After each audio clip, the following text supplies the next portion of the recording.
맨 어떤 분이 제게 묻다니, 목사님 살아오면서 기쁘고 감격스러운 때가 언제입니까? 이래 묻는다면 뭐 여러 말할 수 있겠지요. 여러분에게도 물을 수 있겠지요. 우리 박 기사님 살아오면서 감격스럽고 기쁜 때가 언제입니까? 이래 물으시면 또 말하실 게 있겠지요. 제 같은 게 보니까 아내를 만난 게 제게 기쁨이에요. 어느 날 아들을 제가 얻은 게 너무 신기한 일이었어요. 또 딸을 얻는 게요, 너무 자랑스러웠어요. 제가 목사가 되는 게 너무 감사한 일이었어요. 제게 이런저런 은혜를 주시는 게 감사해요. 근데 제게 최고의 감사하고 감격한 일은요, 하나님 만나는 순간이었어요. 이 죄인을 찾아오신 하나님의 그 은혜를 내가 받아들이는 게요, 내 인생의 최고의 자랑거리예요. 이 나를 구원하신 주님의 은혜가 얼마나 감사한 일인지. 누가 여러분 당신에게 자랑거리가 뭡니까? 난 자랑거리 없어요. 나는 뭐처럼 살아서 내세울 거 아무것도 없어요. 아니요. 모든 걸 내가 다 있다 할지라도 내게 자랑거리 하나 있어요. 나는 이런 나에게 벌레 같고 죄인된 나를 자기 아들을 십자가에 죽게 하시고 피값을 지불하시고 값을 지불하고 나를 구원하신 하나님의 자녀의 축복들이 누리게 되는, 구원받은 게 최고의 자랑거리예요. 여러분, 이게 우리가 억지로 말하는 게 아닙니다. 진정한 자랑이에요. 여러분, 한 공동체에 한 여자분이 유달리 남들에 비해서요, 열심히 헌신하고 남들 싫어하는 그 굳은 일도 하고 이렇게 하니까 주변 사람들이, 야, 저분 참 귀하다, 이렇게 인정도 하고 이러니까요, 시세 많은 사람이 옆에서 저 여자 과거가 있어서 그래, 자기 과거가 있으니까 저러고 있는 거야, 과거를 덮으려고 저러고 있는 거야 하면서 비난한 거예요. 그러니까 그 열심을 하고 있는 그분, 가까이 있는 분이 어느 순간에 가서, 그래, 자매님 지금 열심히 하는 거 좋은데 과거가 있어서 그렇다고 누가 비난하는데 진짜 그렇습니까? 진짜 과거가 있으니까 그것도 보려고 그러고 있습니까? 그렇게 물었어요. 그러니까 열심히 하던 그분이요, 진지하게 말했어요. 그래요, 내가 불신자로 살던 과거보다 더 심한 과거가 있나요? 내가 불신자로 살았던 그 과거, 그것보다 더 부끄러운 일이 있나요? 그 한마디로 모든 공동체에 조용해졌어요. 여러분, 하나님 알지 못하고 살아왔던 성공, 하나님 여러분 알지 못하고 뛰어난 출세, 하나님 모르고 내세웠던 명예, 그게요, 부끄러운 과거예요. 더 하나님을 저버리고 하나님을 거역한 나의 바벨탑이 되어 수 있었잖아요. 정말 이런 나에게 찾아오신 구원의 은혜, 그래 성경에 나타나는 많은 찾아온 가운데요, 어느 날 어떻게 해요? 내게도 찾아오신 거예요. 한번 따라하겠습니다. 내게도 하나님이 찾아오셨습니다. 아멘. 이게 우리 간증거리가 되고 자랑거리가 될 수 있기 바랍니다. 자, 이 찾아오신 하나님이 너희에게 복을 주겠다. 너희에게 이제는 네 쌀 몇 가마 사냐? 천석인데요, 만석을 주겠다. 땅이 몇 평이냐? 5만 평요. 10만 평 줄게. 이럴 줄 알았더니 가지고 있는 거야, 떠나라는 거예요. 다 떠나라는 거예요. 물어보겠습니다. 지금은 떠나면 다 팔아가지고 현금 챙겨 갈 수 있잖아요. 이때 당시에 사고 파는 게 있습니까? 그런 시대가 아니에요. 떠나면 그뿐이라. 내가 살던 집도요, 사고 파는 데가 없어요. 아무리 고대강실 같은 집을 짓고 살다가요, 거기서 떠나면 내 게 아니에요. 권리가 없어. 사는 게 내 권리지, 떠나면 그뿐이라. 우리 옛날에 우리 연세 많으신 우리 어르신들도 보면 옛날에 집도요, 땅 문서 이런 것도 별로 없었어요. 막 살면 내 땅이라. 그러다 나중에 왜 청량하고 불화받고 이래가 내 땅 되고 뭐 이런 경우들 어린 시절 많이 봤잖아요. 저 시골에 힘든 사람이요, 저 서울에 있는 산 등성에 가서 루핑하고 막 이래가지고 짓다가요, 어느 날 보니까 국가에서 등록해라 이래가지고요, 재벌 많이 잡은 사람은 그게 몇백 평 돼가고 서울에 재벌된 사람이 많았어요. 왜냐하면 주인이 따로 없어. 그런데 문제는 뭐죠? 이사 가면 끝이라, 그냥 나한테 권리도 없어요. 떠나라는 거예요. 그런데 뭐라고요? 내가 지시할 땅으로 가라는 거예요. 고향, 친척, 아비 집을 떠나라. 익숙한 것에서 떠나라는 거예요. 여러분, 참된 신앙은 익숙함에서 떠나는 겁니다. 여러분, 믿음 생활할 때요, 불편해요. 믿음 생활할 때 막 어려워요. 갈등이 많아요. 익숙한 데서 떠나야 되기 때문에, 익숙한 데 여러분 젖어 있기 때문에요, 믿음 생활해도 익숙한 대로 살고 싶어.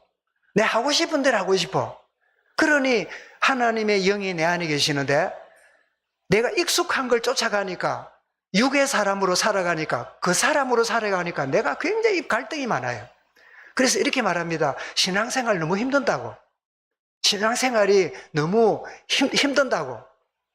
신앙생활이 힘든 게 아니라요, 익숙함을 떠나지 못하는 나의 자아를 붙들고 나의 옛 사람이 묶여있기 때문에 내가 놓지 못하는, 그것 때문에 힘들 일이지, 놓아버리면 힘드는 게 아니라요, 자유함이 있습니다. 거기서 평안을 누리게 돼요. 하나님이 여러분 익숙한 것을 떠나라 할 때 망하라고 부르실까요? 여러분, 우리를 실패하라고 하실까요? 예를 들면 이제 동생한테 물어보겠다. 노아한테 물어보자. 이제 노아 시대는 지났어요. 아브라함 시대 왔는데 아빠 엄마가 그럴 거예요. 노아야, 너 다른 거 다 잘하는데 이거 너 자꾸 이러면 안 돼. 너 이렇게 하는 거 별로 안 좋아. 이렇게 말하면 노아가 그런 게 있는지 모르겠는데, 노아가 마음이 탁 그 이야기 들을 때 기분이 좋을까요? 기분이 나쁠까요? 여러분, 익숙한 거를 건드리면요, 싫어요. 여러분, 수십 년을 결혼 생활해도 아내가 익숙해 있는 그것을요 건드리면요 확 분노가 일어나요. 여러분, 참된 신앙은 익숙한 것을 떠나는 겁니다. 그 익숙한 걸 건드리라고 하나님이 누구를 붙여놨을까요? 네, 아내를 붙여놓은 거예요. 누구 붙였을까요? 남편을 붙여놓은 거예요. 누구 붙였을까요? 누나, 형, 친척을 붙여놓은 거예요.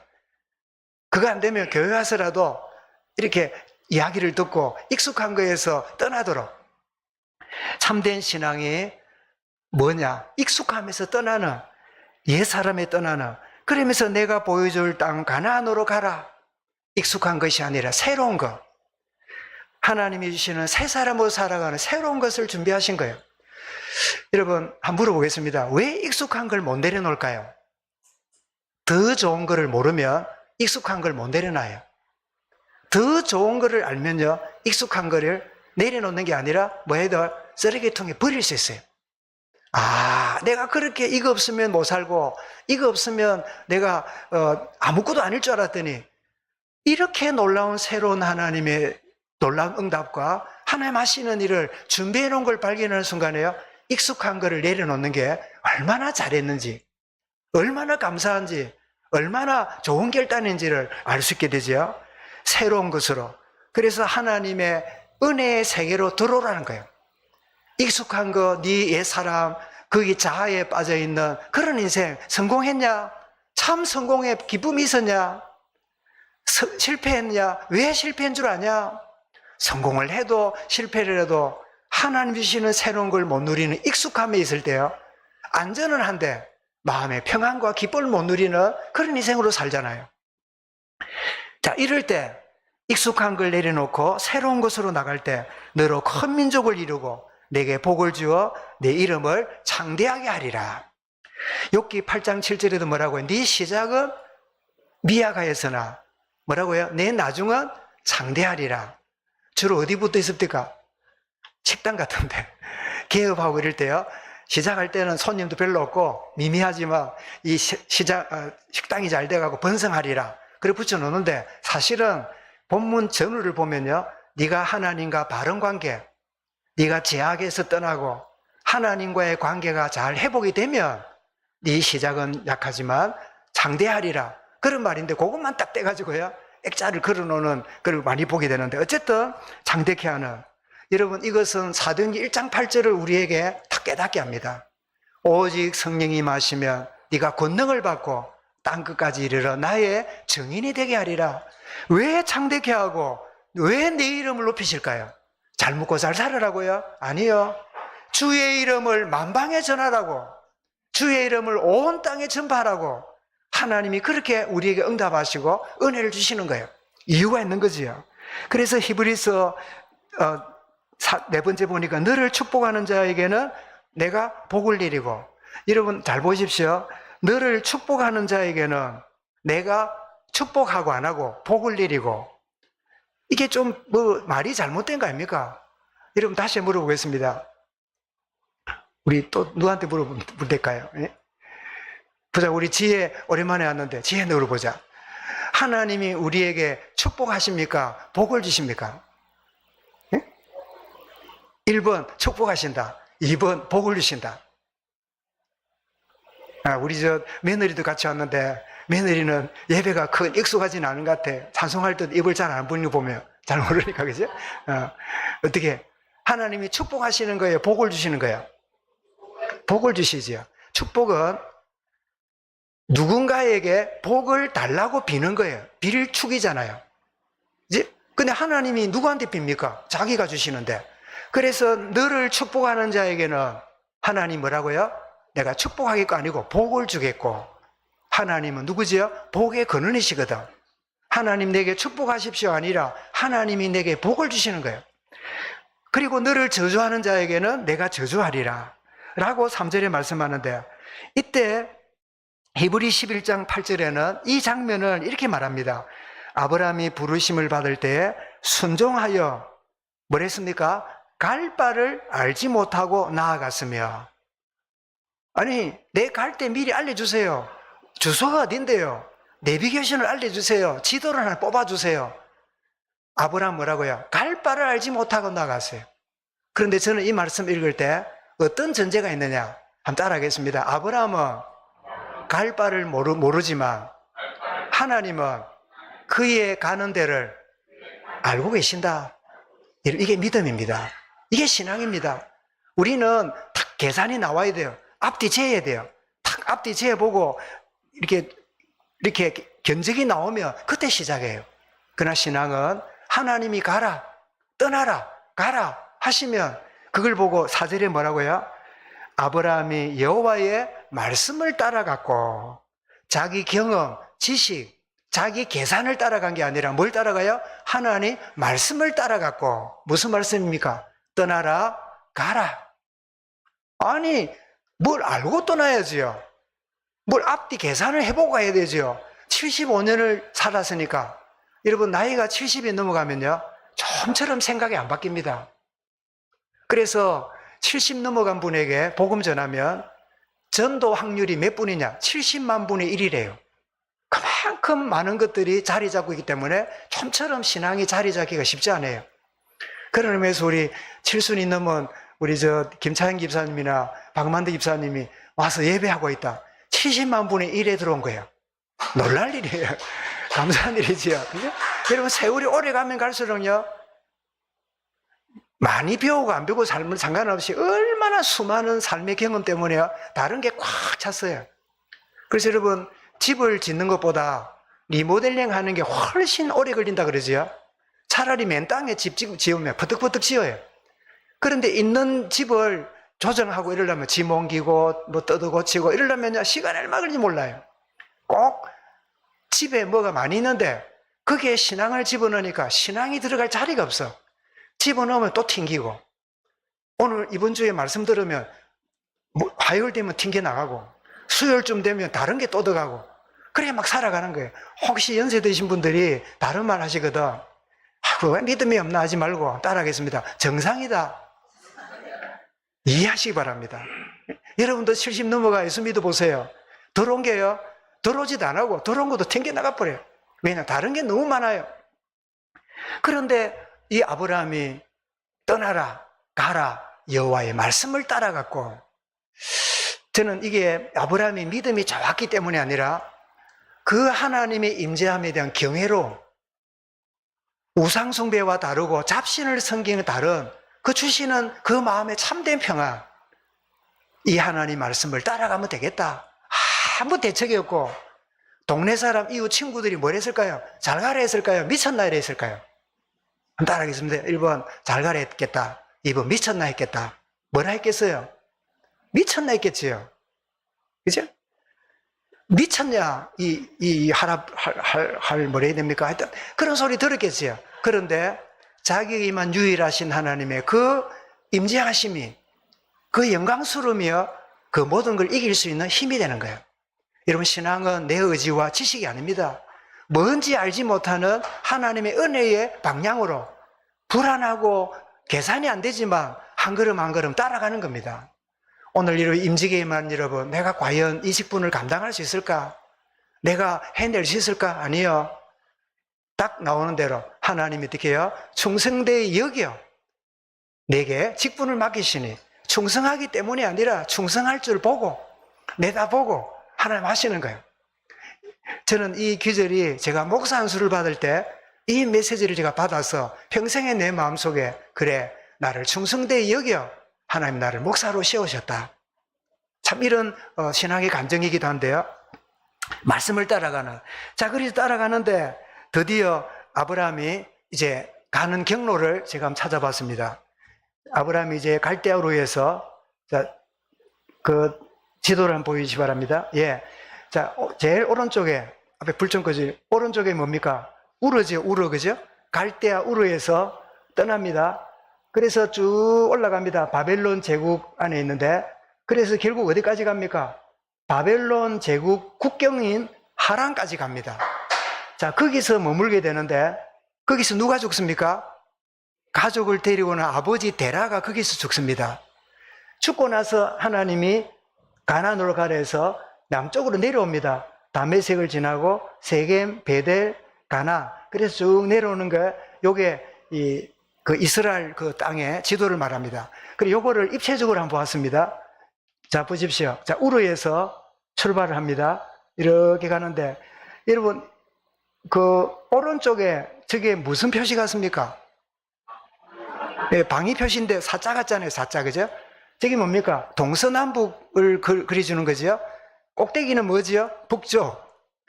삼각형 바벨선 저 왼쪽에는 뭐지요? 동쪽. 저 오른쪽에 나와 있는 저 혹은 뭐지요? 서쪽. 밑에는 뭐지요? 남쪽이지요. 그리고 어느 쪽 갑니까? 남쪽에서 저 북쪽으로 갔다가 동쪽으로 해가지고 남쪽으로 내려오는. 그래서 지금 출발하고 있는 저 장면이 낙타를 타고 저렇게 가고 있는 장면인데, 저렇게 왔다가 드디어 어디로 옵니까? 가나안 땅에 도착을 합니다. 그런데 이 도착을 했는데 가나안 땅에 들어왔습니다. 들어왔을 때 사람들이 환영하고 있었을까요? 그 지역 사람들이, 저 인간들은 뭐가 하고 멀뚱멀뚱 보고 있을까요? 네? 환영 분위기일까요? 왜 낯선 놈이 걸로 왔나? 이런 표정일까요? 그래서 도시에 갈 수 있었을까요? 사람 없는 그 야산이나 산에 갔을까요? 그래서 어디로 가냐? 상수리로 갑니다. 상수리가 어떤 나무인가 보겠습니다. 상수리 나무 밑에 갔다 했잖아요. 아브라함이. 이게 제가 미리 말씀드렸는데 이게 상수리 나무, 큰 나무입니다. 자, 조금 줄여서요. 예, 그 다음 사진을, 예, 요게 상수리 나무 보니까 상수리 같지요? 참나무과 있잖아요. 그리고 저기 열매가 열리는데 그 열매가 어떻느냐? 저게 뭡니까? 저게 상수리예요. 아마 그 상수리를 가지고 어떤 음식 만드는가를 모르는 세대가 이게 많이 있을 거예요. 저 꿀밤이라 하기도 하고 그러는데 지금 뭘 해요? 저게 밤은 아니고 그게 뭐예요? 묵 햄버거예요. 묵. 그죠? 묵국 한다든지 도토리, 도토리 할 수 있겠지요. 도토리보다 큰 거 상수리. 자, 저런 나무가 있다는 말은 도시입니까? 산골입니까? 산골이지요. 그 좋은 갈대아루의 화려한 자기의 모든 걸 내려놓고 가나안에 들어왔어요. 왔는데 어디에서요? 상수리 나무 근처에 왔어요. 여러분, 그 상실감, 그런 문화 차이 굉장히 쓸쓸했겠지요. 그런데 거기에 하나님이 나타나셨어요. 또 나타나신 거예요. 나타나셔 어떻게 하십니까? 7절이 말했죠. 여호와께서 아브라함에게 나타나 이르시되 내가 이 땅을 네 자손에게 주리라. 이 땅을 네 자손에게 주리라. 한번 물어보겠습니다. 아브라함의 자손이 있습니까? 없습니까? 아내는 자식이 없었더라 했잖아요. 아니, 무슨 소리입니까? 자식에게 주리라. 자식도 없는데. 그러면 여러분 막 화가 일어날 수 있겠지요. 말도 안 되는 소리. 목사님 뭐 그런 설교를 합니까? 목사님 너무 황당한 설교 아닙니까? 그렇게 여겨질 수도 있을 거예요. 아니, 자식도 없는데 무슨 자식에게 주리라. 이거 뭘 전제하죠? 하나님이 먼저 자식도 줄 거다는 거잖아요. 이게 하나님 말씀이잖아요. 우리가 하나님 말씀을 입체적으로 보지 않으면요, 내 수준으로 보면 이해가 안 돼요. 자식을 또 주겠다는 말이네. 자식에게 주리라. 그런 하나님께 아브라함이 뭘 합니까? 자기에게 나타나신 여호와께 그가 그곳에서 상수리 나무 밑에서 뭘 하고요? 제단을 쌓고, 그때서 하나님을 비로소 처음으로, 인생 처음으로요, 예배의 축복을 누리게 돼요. 그래서 누가 그 아브라함이 이 상수리 나무 밑에 제단을 쌓는, 여러분 돌을 쌓고 저 위에다가 나무를 이렇게 불을 붙여가지고 이게 짐승을 태우는 거지요. 번제를 태우는 거지요. 저 제사법은 십자가에서 우리를 위하여 피 흘려 희생하신 희생 제물을 의미하는 복음을 의미하고 있는 거지요. 그래서 나의 허물과 모든 죄악을 이 제물이 대신 희생됨으로 내가 사함을 받고 은혜를 받는다. 그 번제를 드리는 축복을 누리게 되지요. 여러분, 그래서 예배는 구원받은 자의 최고의 축복이고 뭐라고요? 그 다음에 권리다. 이런 권리를 포기하지 마시기 바랍니다. 어떤 긴급함과 어떤 분잠이 있더라도 예배의 특권을, 예배의 권리를 내가 마땅히 누리리라. 요한복음 10편 116편 12절에 뭐라고요? 내게 주신 모든 은혜를 내가 무엇으로 보답할꼬? 이게 예배지요. 요한 4장 23절 24절에도 하나님께 예배하는 자는 신령과 진정으로 예배할지니라. 이렇게 예배가 얼마나 중요한가를 말씀하고 있지요. 여러분, 아브라함을 찾아오신 하나님, 그래서 결론입니다. 하나님은 누구에게 언제 찾아오십니까?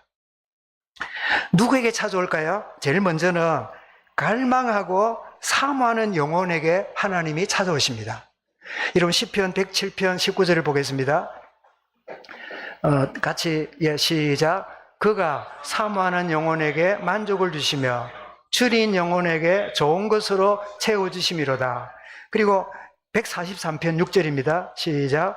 주를 향하여 손을 펴고 내 영혼이 마른 땅같이 주를 사모하나이다.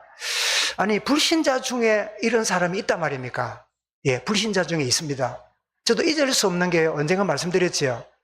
제가 그 교회가 좀 커서 구역이 20구역인데 그 중에 구역을 내가 맡아가지고 매주 갔는데 그 구역은 식당을 하는 그 구역이었어요. 이쪽 식당, 저쪽 식당, 식당가였어요.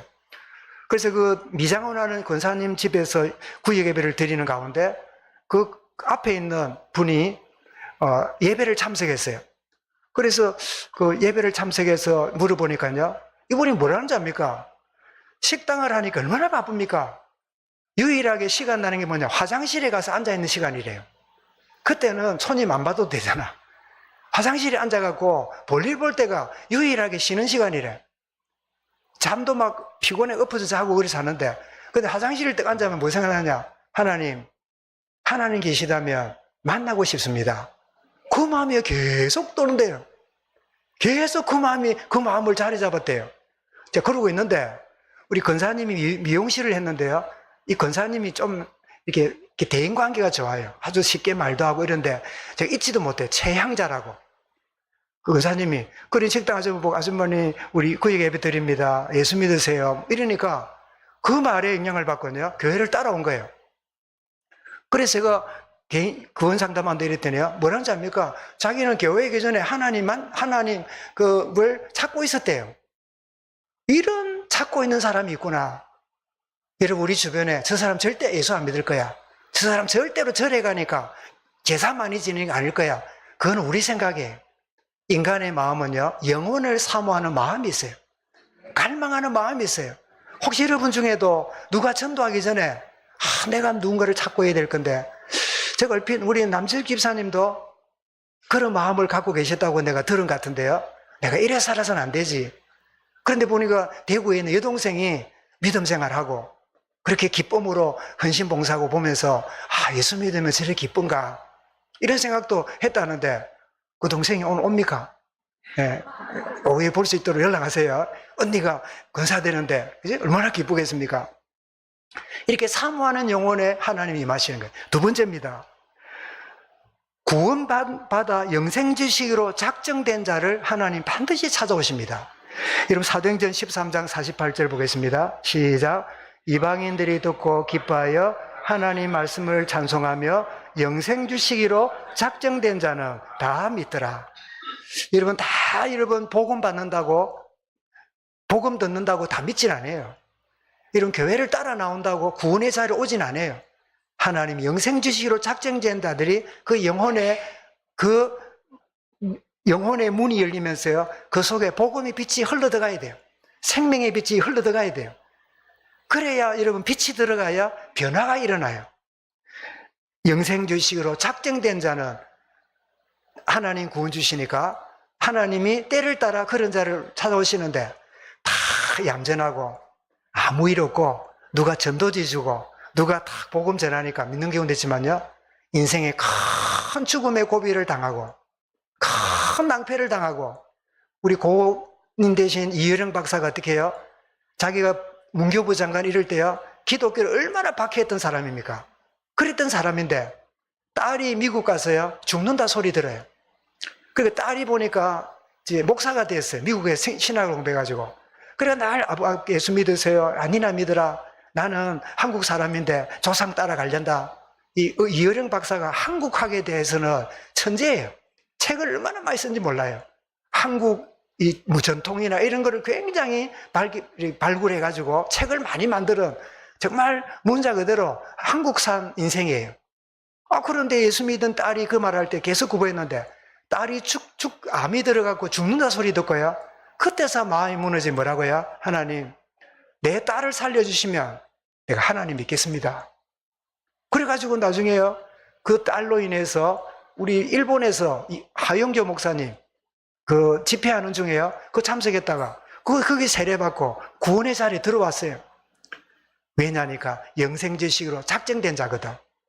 그런데 영생지식으로 작정된 자인데 자기는 성공했으니까, 한국 최고의 학자니까 체면 때문에 안 가요. 인생의 큰 위기를 만나고 딸의 죽음 앞에 가서요 마음이 무너지면서 주님께로 돌아오는 거예요. 그래서 여러분 주변에 기도하고 있으면요, 영생지주로 작정된 자, 구원된 자는 구원받을 하나님 기회를 보게 만드십니다. 그때 여러분 인간적 이름 하지 말고 그때요 생명의 복음이 전달되도록 기도하시기 바랍니다. 마지막 세 번째입니다. 언제 찾아오십니까? 언제? 하나님의 정확한 때에 찾아오십니다. 하나님, 이때 믿으면 안 되겠습니까? 우리 아들 나이 더 들기 전에, 우리 딸이 더 이렇게 하기 전에가 아니라, 하나님은 자기 때를 아세요. 언제 돌아올는지. 이게 여러분 우리에게 위로가 됩니다. 여러분 자녀나 주변에 또 남편이나 아내나 자녀들이 복음 안에 들어오지 않을지라도 하나님은 자기 때에 들어오게 하신다. 여기에 대한 신뢰과 그런 마음의 여유가 필요해요. 그래서 여러분 고린도서 6장 2절 같이 읽어보겠습니다. 시작. 이르시되 내가 은혜 베풀 때에 너에게 듣고 구원의 날에 너를 도왔다 하였으니 보라 지금은 은혜 받을 만한 때요, 보라 지금은 구원의 날이로다. 지금이 언제일까요? 이거는 우리의 지금이 아닙니다. 하나님의 때, 하나님의 때가 있어요. 여러분도 이런 거부하고 멀리 했는데 하나님의 때가 되니까 주님께 돌아왔잖아요. 우리 지혜도 보니까 잘 나갔잖아요. 하나님이 때가 되게 하니까 은혜 속에 들어왔잖아요. 하나님의 때에 자기를 해가시는 거예요. 여러분 아브라함을 찾아오신 하나님, 나를 찾아오시고 이제는 나를 통해서 하나님이 찾는 그 일에 나를 증인으로 살아가게 만드시는 이 축복의 시간표 속에 들어왔습니다. 이 축복 속에 한 주간 승리할 수 있기를 주 이름으로 축원합니다. 기도하겠습니다. 주님 감사합니다. 실패자를, 죄인을 찾아오셔서 구원하시며 그를 통하여 증인으로 사용하시는 그 하나님의 크신 은혜를 아브라함을 통하여 일깨워 주신 것 감사합니다. 나를 찾아오신 하나님, 그 은혜 가운데 살아가며 은혜의 복음을 증거하는 나의 남은 인생이 되도록 인도하여 주시고, 오늘 이 자리에 앉아있지만 찾아오신 하나님을 만나지 못한 이가 있다면 주님, 그때가 지금이 될 수 있도록 주여 구원의 은혜를 주시고 역사하여 주옵소서. 이 한 주간도 만남 속에 이런 축복을 누리는 귀한 걸음이 되게만 하여 주옵소서. 예수 그리스도 이름으로 기도드리옵나이다.